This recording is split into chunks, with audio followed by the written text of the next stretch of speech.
This month on the Interplanetary Podcast. Now, what have we got coming up in the second space podcast? We're going to talk about a bit of laser propulsion. Oh, yeah. What happened to Breeze M, our favourite stage? We bloody love that the program. stage. We do. We're also going to talk about Helen Sharman. Yes, Helen Sharman. Another suggestion by one of our Legend listeners. The main story of rocket science this month, Falcon 9 getting herself back down onto that barge. Absolutely. The Interplanetary Podcast. The exploration of space for the benefit of all mankind. Your hosts here in London, Matthew Russell and Jamie Franklin. Welcome to number 2 of the Interplanetary Podcast. Welcome back, Matt. Whoa. We made it. We did. We're on the second one. Yeah. It's not rocket science. Not. Now, I've had a drone. I've had a letter from our request to come up with a new strapline. Who from? It's from famous rock powerhouse drummer, now residing in Los Angeles. So posh. Yeah, Mr. Andy Buse. Andy Buse. Andy Buse, and he's sent in his suggestion, which is space. It's straight up. Now we're questioning whether straight up, it's like straight up, is that a Cali thing? Straight up, yo. Straight what does that up. even mean? I think it is straight up. He's right. It is straight. Space is straight up. But it's also. It's also directly in front. Yeah. So technically, even though we really like it, it's not technically right, Andy. Yeah. I'm afraid, Andy. I think you need to stick to drumming. Stick to drumming. But you can show this to Brian May the next time you see him, if you like. Yeah. That's Don't true. show it to him. Play it to him. That's it. Yeah. Absolutely. Even though you keep thinking this is a video. Jamie, I really want to talk about Helen Sharman. Yes. Because one of our listeners wrote in. Who wrote in? It was Belle's driver from New Zealand. Cheers, Bells. And she wrote in to say that she thought it was a little bit unfair that we sort of brushed over Helen Sharman. Mm. And I agree in a way, because she's First Britain in space. And there was some criticism that she kind of won a lottery, but that's really unfair because she applied to become a cosmonaut, and she beat 18,000 other applicants. Yeah, she was pretty qualified to go up without the lottery. Yeah, she had a PhD. Yeah. And ironically, she'd worked for Mars.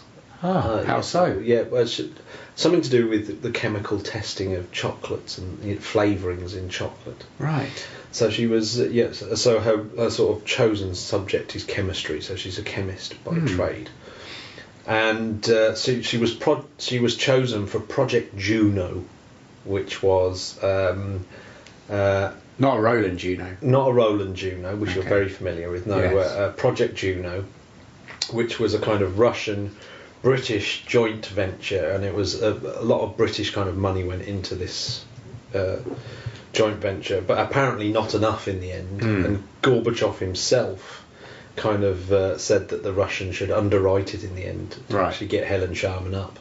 Good old Gorbs. Good old Gorbachev. Yeah, I mean this is very much of a kind of history in itself, in the fact that when the cosmonauts were up, the ones that had gone up with Helen Sharman, that stayed on the Mir space station, which is where she went. The whole collapse of the Soviet Union happened after the coup d'etat against Gorbachev in 1991. Was happening while they were up there. How much do you think they would have been fed in terms of news? It's hard, isn't it? Because I wonder if they would. I think they keep that kind of news to a minimum so that they don't get worried. But there's got to be a certain amount of disclosure. I don't know how that worked. But Helen Sharman had only stayed up for almost 8 days, so she was up 7 days, 21 hours or something.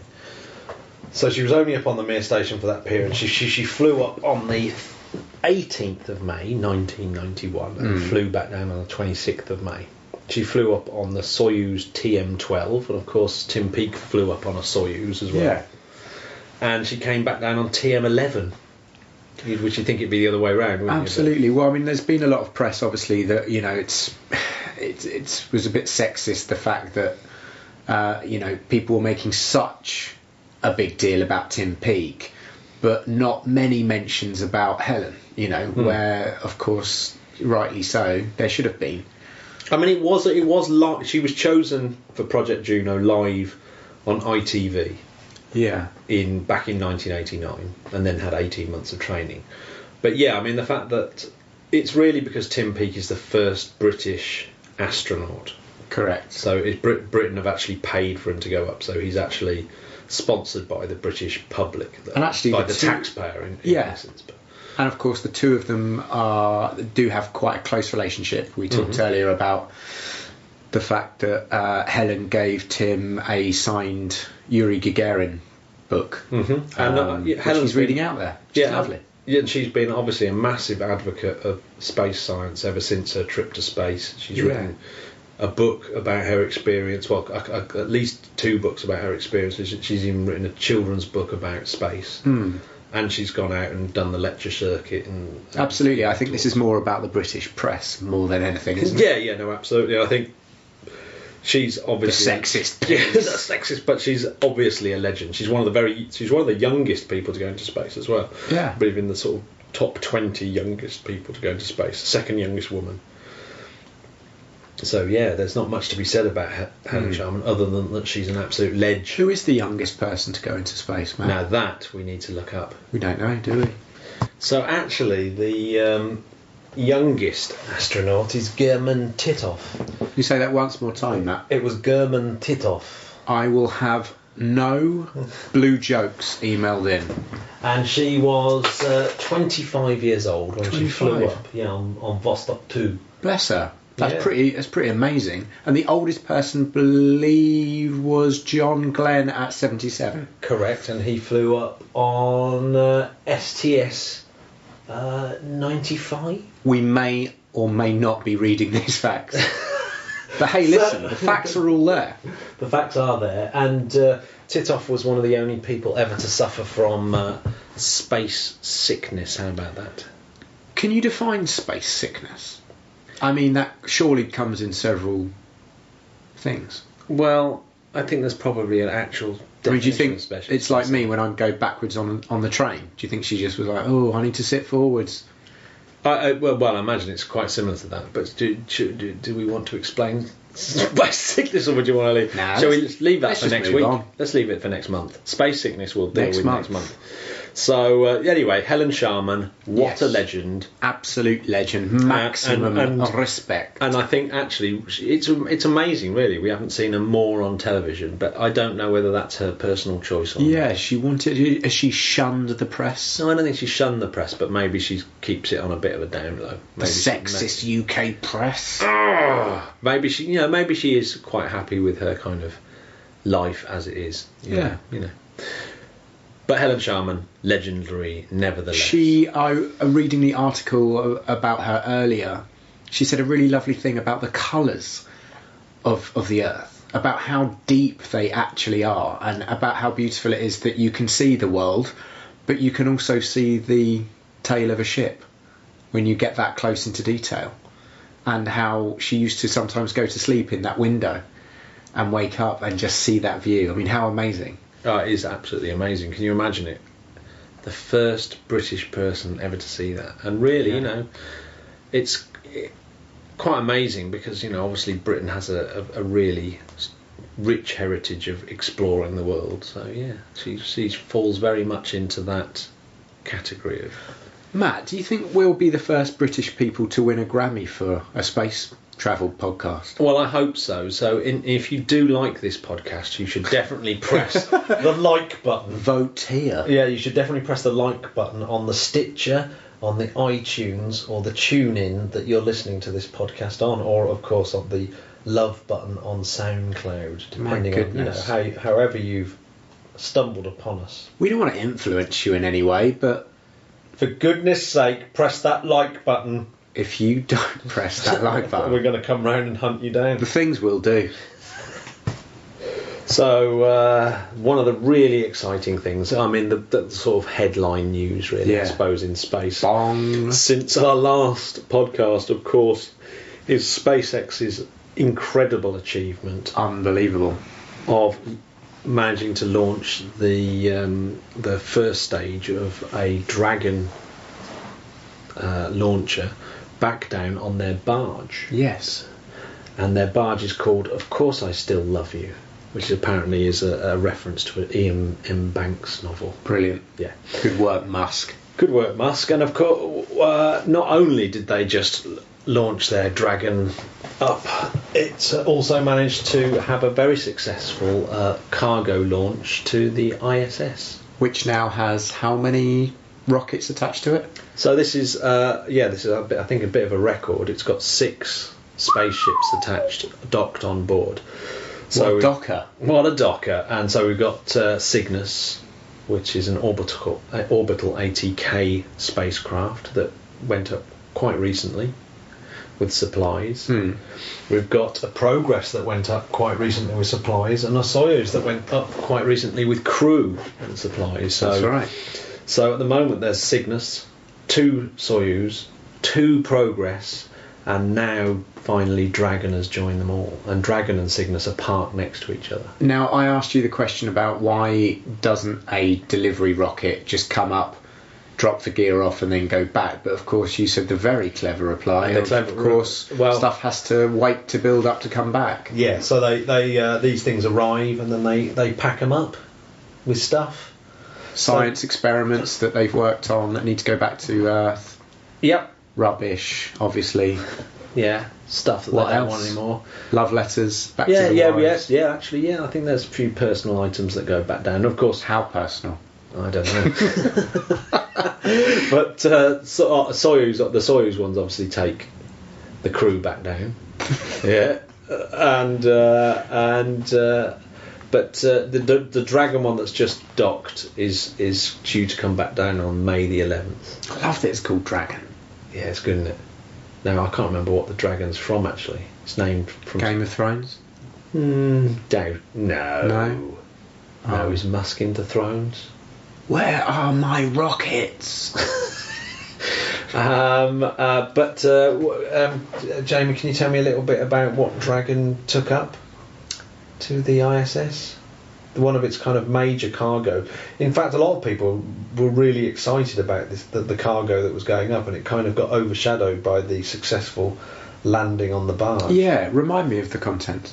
So it was the Bigelow, or I don't even know, or Bigelow. You can might do be this. Bigelow. Expandable Activity Module, or BEAM. Oh, Beam, yes. BEAM, and it's a lot. A lot of people think it's inflatable, like a sort of balloon that attaches to the side of the International Space Station, but it's actually not. It's an expandable habitat, so it's kind of like a packed down room almost. And Become like a bouncy castle for the crew. yeah, internally, I guess. But what they're going to do is they're going to attach this thing to the side of the ISS. Yeah. And slowly expand it. They're going to do it very, very slowly, catchy monkey, like everything they do in space. It's got to be done to the, testing. But it's a very exciting. Well, in the 60s, they could have caught a monkey in space. Yeah, couldn't they? exactly. Well, they're still looking for it. Yeah. But I think it's an exciting thing because if these expandable modules, this Bigelow company, is really kind of it's. That's what it specialises in, these expandable habitats, and they're even now talking about putting their own commercial space stations up, which are going to be these expandable, inflatable, space stations. Yeah, inflatable space stations, kind of almost like little pods that are all in orbit that people can go and. I just worry about them bursting or getting pierced. Well, that's why they're not inflatable; they're expandable. Yeah, right. Yeah. So. They don't expand from internal pressure, but obviously some kind of mechanical pressure. So they're just kind of packed down structures that then can expand, and obviously they're not hard steel on the outside. They've got some special kind of like IKEA, structures. but yeah, they're the kind of IKEA of space. A few miles building. up. Yeah. But then they're also they're thinking about using these things on Mars, and they're thinking about using them on the moon. So these things are these things could be really, really big news, and that's why a lot of people are really excited about the beam delivery up to the International Space Station. My God, get your Allen keys ready. That's what the cosmonauts and astronauts are going to be dicking around with while they're up in the ISS over the next few months to make sure this Docking around. See what I did there? Yeah, it's good. And we don't just give facts on this podcast. No, we also have fun. Yeah.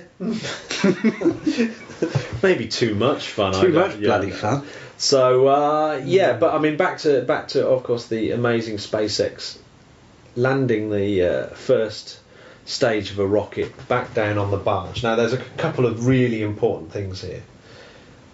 If it can continue to do this, so it can have a first stage that goes up, manages to land itself down on this barge out in the sea, which is quite a safe way of doing it, but not only that, it's to do with the trajectory. So if the trajectory takes it over the sea, which they often do, it means that you can land this first stage. So this is a monumental achievement to be able to what's get the bigger implication? So the really big implication, of course, is that you can now use that first stage again, which has got tons of expensive gear on it.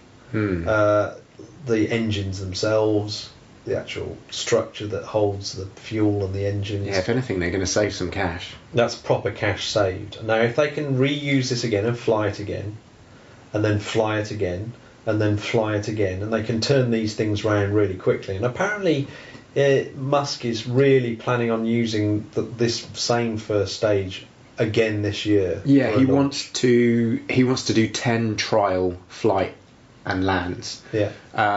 Before he knows that it's fully safe. Yeah, I mean, I can't imagine that they would risk astronauts on it. No. And of course, this is still America is still the commercial launch of astronauts is still not with us yet. Yeah. Which has been a massive hole since the space shuttle stopped. So that the Falcon 9 that flew was a Falcon 9 1.2 version 1.2. My favourite of all the versions. Well, yeah, I mean it's only just come out. Yeah. It's an improvement.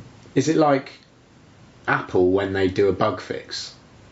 You just have to relaunch the app. Yeah, I think like it that. is. Yeah, and the bug being the last one blew up. Yeah, that's quite a bug. Yeah, well, actually, it didn't blow up. It disintegrated apparently. There's some difference. And this mission was called CRS-8. There we go. So yeah, big success for SpaceX. Good on them. Absolutely. And that is a major achievement that will bring down the cost of launching satellites into space, and they really have taken such an enormous lead across their competitors. No one's really come close to doing it. Who was the guy who said that he'd done it, and what was the other company? So Jeff Bezos, That's the guy, the Amazon guy, who's Blue Origin. That's his it. Shepard. Origin. That's it. So he's launched and landed rockets. Yeah. So What's he's the done difference? Again, he's done it this month as well. He's done another successful launch. He's done 3, isn't he? 3 or 4? I think it's 4, right, but 4 2 now. with an upper stage and gone orbital. But these things go nowhere near as high as Elon Musk, and of course these aren't commercial trips either. You know, Elon Musk has managed to combine a commercial flight to the International Space Station and combine that with a demonstration of a whole new technology and landing on the barge. A really interesting thing about the barge and the rocket is that the barge and the rocket have their own GPS position. And they don't apparently talk to each other. So the barge isn't saying, "Oh, here I am, rocket," and the rocket's going, "Where are you, barge?" They literally just have an absolute GPS position that they know that they've got to go to. And the barge can hold its GPS position in the ocean. There's no left a bit, right a bit. Yeah, so it's literally continually adjusting itself with an accuracy of less than a metre. That's quite unbelievable. It's unbelievable, isn't it? And it's like, and people put bets on where the rocket's going to land, off within the centre, within that metre. Yeah, so and the rocket literally comes down and doesn't know where. It doesn't talk to the barge. It just knows that the barge is going to be there. On a Saturday night, friends of mine have bets on how far I'll land on my bed. If it's within a metre or if I'll hit it clean. Clean in the middle. Yeah, it's 50-50, if I'm honest. Depends on how many ages you've had. Yeah. That's amazing. God bless Elon Musk. Where would we be without Musk? Well, of course, Elon Musk made his fortune from selling perfume. Did he? No, it was eBay. Oh. No, it was PayPal. PayPal, that's it. PayPal. What a guy. What a guy. No, I made the perfume bit up because it sounds a bit like Musk. It sounds like that he invented Musk. I'm out. We're all out. So, ExoMars. ExoMars. So, as predicted in last month's podcast, yes. on March the 14th, we had a highly successful launch. Of ExoMars, and everyone was extremely happy. Everything seemed to go massively to plan, which is very odd for Russian trips to Mars, which are often fraught with disasters. So it was an interesting one, of course. So we had some fist pumps. Lots of fist pumps. And then there was some worrying news that a few people tracking ExoMars had noticed some debris that shouldn't really be there. So there was large debris. Yeah, quite a lot of worry.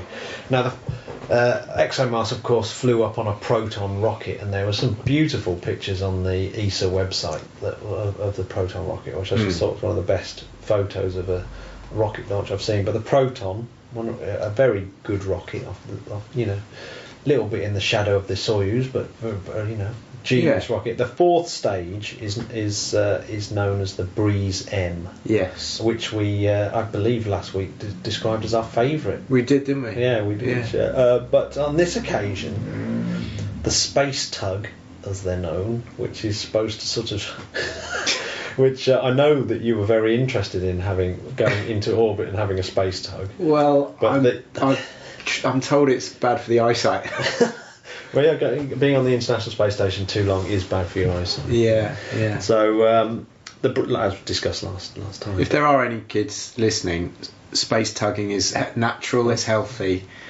It's nothing to be ashamed about. And it's really your last push to Mars. It is. So this Breeze M was pushing ExoMars to Mars, and it's finished doing its job. Mm-hmm. It's detached successfully, and all that telemetry came down. Yeah. And everyone was very, very happy. And ExoMars is on its way to Mars. Now, an interesting thing with this stage of the rocket is, unless it does a couple of manoeuvres itself once detached, it will just follow, obviously, ExoMars to Mars. And what scientists don't want is ExoMars itself crashing into Mars when it gets there. Yeah. The Breeze M section of it crashing into Mars and contaminating the planet, because rockets aren't sterilised in the same way that satellites inside them are. So it would actually contaminate the planet, so they don't want that. So it does a couple of burns and hopefully finds itself into a graveyard orbit. Now, I know that you know what a graveyard orbit is, Jamie. I do know what a graveyard orbit is. Would you like me to describe it? Yeah, if you can describe a graveyard. So a graveyard orbit, also called the junk orbit or disposable orbit, is an orbit that lies significantly away from the common operational orbits where spacecraft are intentionally placed at the end of their operational life. Yeah. It's kind of beautiful and sad and awesome. I wonder if I had a band, we would be called the Graveyard Orbit. Yeah, but it must be quite Good evening, Surbiton.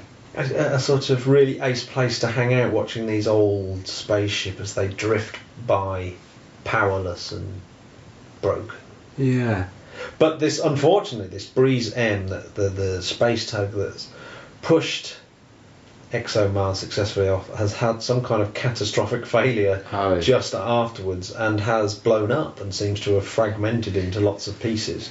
Yeah. Now, it isn't going into a graveyard orbit, so it's sort of drifting off now into deep space. That is quite worrying, isn't it? Yeah, it's quite worrying because it was quite close to the ExoMars when it blew up. So yeah, that would have been horrible. If there's one thing that's bound to upset a lot of people, it's lots of space junk kind of nervously rattling around. Yeah. So they've tested some of the systems on on ExoMars to see if it has had an effect, and it turns out that it looks like ExoMars itself, the satellite, is okay. Right. So it seems that there is communication. That's the main thing. Everything's functioning as they would expect it to function. So we think everything is okay, but it was a close call. The Breeze M did not function properly right at the end, despite our words of encouragement last month. Yeah. It's a bit disappointing.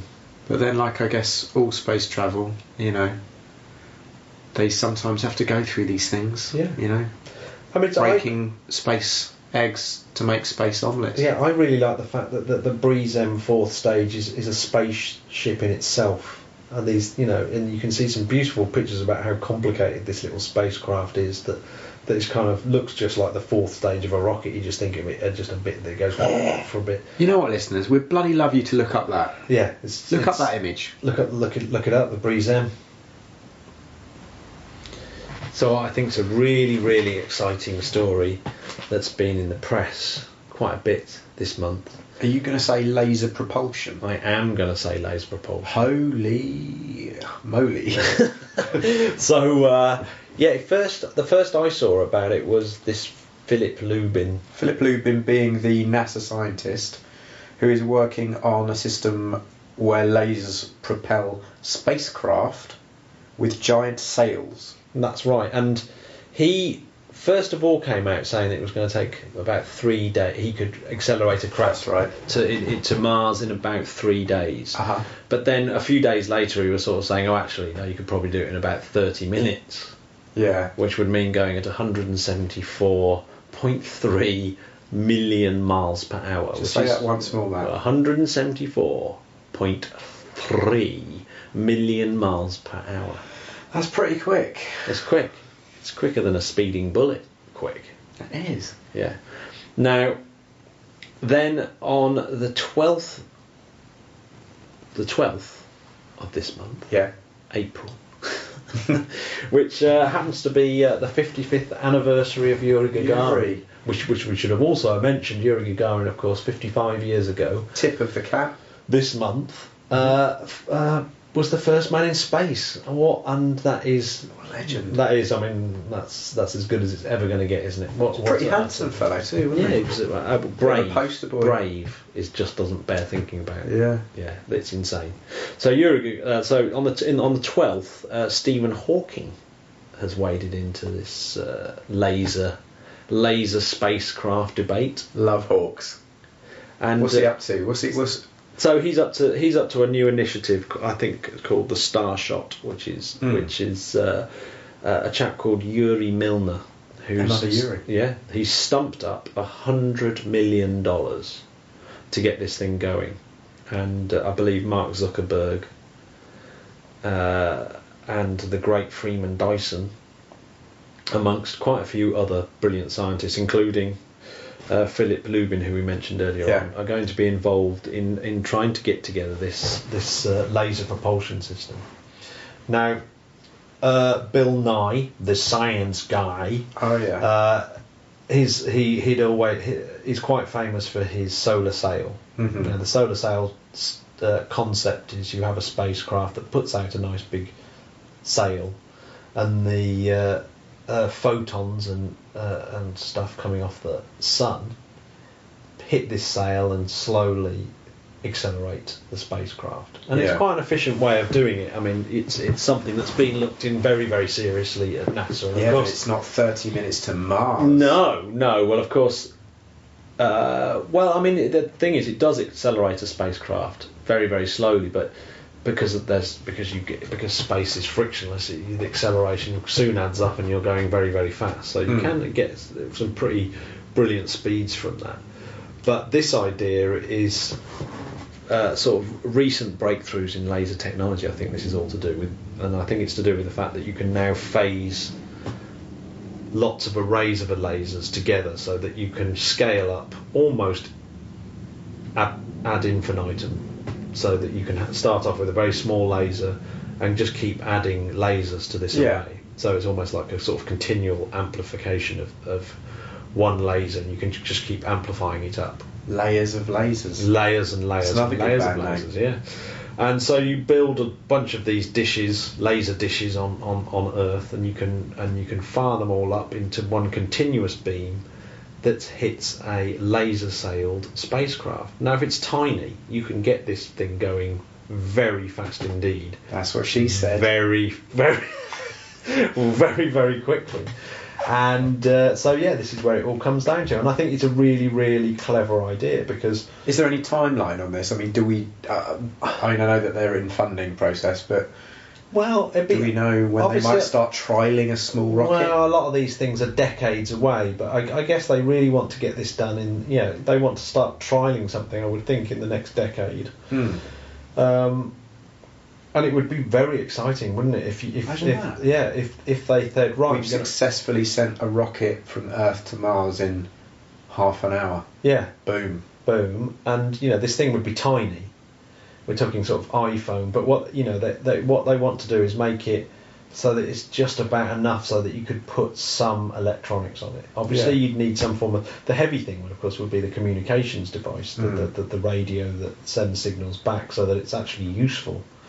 Now, can you spot the really big flaw with something that's been powered from the Earth that's just a spacecraft without its own rocket system? Go on. How does it slow down? So you blast it off to Mars, and of course there's no way of it slowing down. So you could have a kind of hybrid one where it does have its own propulsion system, but it doesn't actually use it until it needs to slow down. And it wouldn't be that small. But then, of course, it wouldn't be small. So this has always been the problem with spacecraft. It relies on Newton's second law of every force has an equal and opposite reaction. So you throw stuff out the back and you go forward. Yeah. And you can...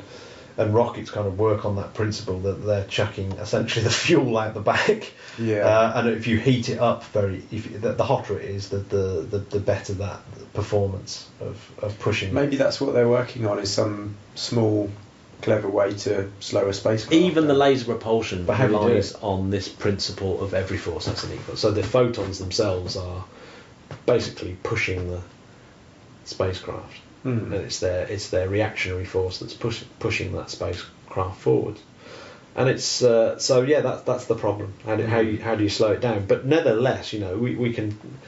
It looks like that there's a technology now that within our lifetime could see very tiny craft flying off to stars. I mean, that's really interstellar travel has actually been opened up by this laser propulsion idea. It's amazing. We were talking earlier about, obviously, if this decades down the line, it would be a manned mission powered by these lasers.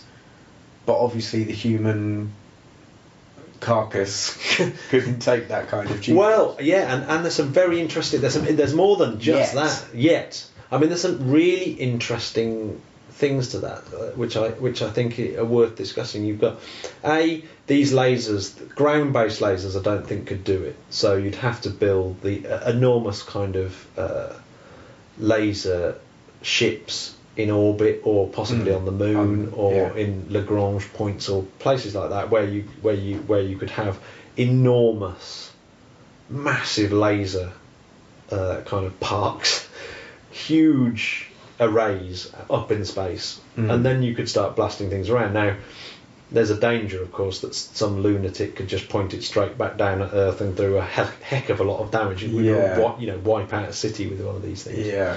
So they're dangerous for a start off. So there have to be quite a bit of control over these things. But once you've got these big arrays up in space, then you've got making it big enough and expensive enough to actually put a bloke or a Helen Sharman blasting her out into or a monkey. Let's not do that again, people. It's bloody cruel, right? So you're taking them out into interstellar space. Now, here's a really other interesting one: is that they blast off into the into interstellar space, and they go towards a star. Now, you've accelerated them up to a very large percentage of the speed of light. So what is taking minutes for them is taking days for us on Earth. Ah, see, this was in the film, wasn't it? Yeah, it's in the film, but it's a very, it's some serious problems obviously start to arise here, because it what seems like it's only taken you a few days to get across. I mean, inside the space, if you're going fast enough, it will only seem like it's taken you a few days to get to the nearest star. Whereas on Earth, it will look as though it's taken you 20 years. Yeah. Now, in the meantime, I always think this is quite funny. Imagine on Earth, in that 20 years, someone discovers how to do warp speed. So you're travelling to Proxima Centauri, say, and you think, I'm going to get there first, and then you get there, and then there's already a spaceship there, because they go, oh yeah, but in the 20 years you were away, we've invented a faster way of getting there. You would have thought they'd at least pick him up on the way. Yeah. You know what I mean? That would be harsh, wouldn't it? Yeah, but the whole thing's harsh. But of course, how do you... Now you've got this laser propulsion, it's slowing down to get to the nearest star. That this is work that the British Interplanetary Society has done a lot on. Is the only serious study of getting to another star. Well, if I know some of the geeks that listen to this podcast, and I think I do, I reckon they'll have some ideas of their own. It would be nice if we can remind people that they can write in. What is your email address, Matt, if they do? It is matt@interplanetary.org.uk. That's it for the Interplanetary podcast this month. Thank you very much for listening. I've been your host, Matthew Russell, and thanks very much to my co-host, Jamie Franklin. See you next month.